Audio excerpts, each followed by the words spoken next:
Thinking about running the Longsword in Monster Hunter Wilds? Here's a solid build and some tips I have to help you. First off, guys, we're going to show you the build, and I'm using the Artisan weapon. You can use a different weapon, especially if you're early on. Early on, I recommend using the paralysis weapons.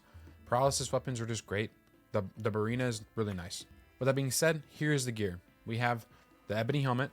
We have Arc Vulcan, another Ebony for the arms. And for the waist, we got Arc Vulcan as well. And for the legs, we got Arc Veld.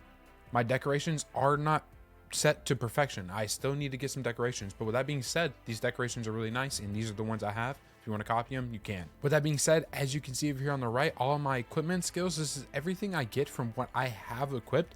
I have a pretty, you want to focus on critical boost, because this build is going to be a critical bursting build. You're going to do a lot of damage with this build. And I also focused on razor sharp and protective polish, and what this is going to do is it's going to allow me to keep my weapon really sharp during the fight, and I'm just gonna be able to dish out a lot of damage. But that being said, I have weakness exploit maxed out, burst really high. You do need to get this to 5. I am missing one, like I said, and I have divine blessing. This is going to help me be more tanky and quick sheath. With that being said, we have the Ebony's power from the armor, the 2 pieces we wore. We're going to get a burst boost, which is going to help with our burst, and we're going to also have Arcveld's hunger, which is going to give us hasten recovery. Hasten recovery right here, it regenerates a small amount of your health and as you continuously attack the monster, so which is, it's really nice. You know, who doesn't want more health? And for the Ebony here, we have the increase of burst. It's going to make burst a little bit better, and this is burst right here. This is a really important skill. The skill is really good in this game. With that being said, if you hit 5 attacks in a row, you're going to get a huge stat boost.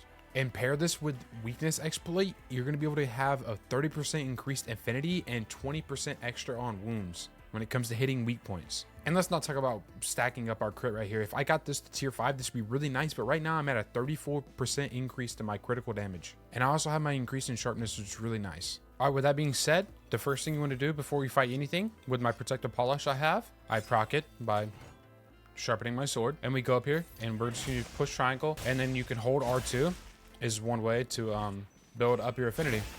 And we're going to get to our Crimson Blade form, which is our strongest form. And I'm going to show you what you can do there. As you can see, I'm hitting really high numbers. But boom, we enter the Crimson Blade there, 213. All you have to do is double tap triangle. You can tap triangle once and then RT.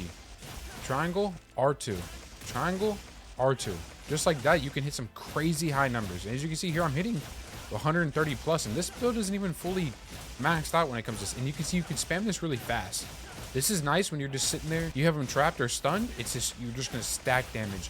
And what you can do is hold triangle and RT just like this, and you're going to get a slashing animation. You're going to go up and then push R2. You can have some crazy numbers right there, as you can see.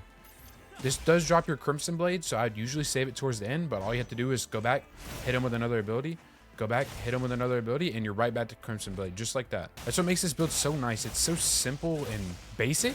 This build is really simple compared to some of the other builds you could play, and it's really, it's not a lot of thought to it. I mean, you can make it really nice and simple. Crimson Blade Longsword is really nice, easy, busted, tons of damage, fun, and you could just do cool things like jumping up in the air and absolutely demolishing whatever it is in front of you.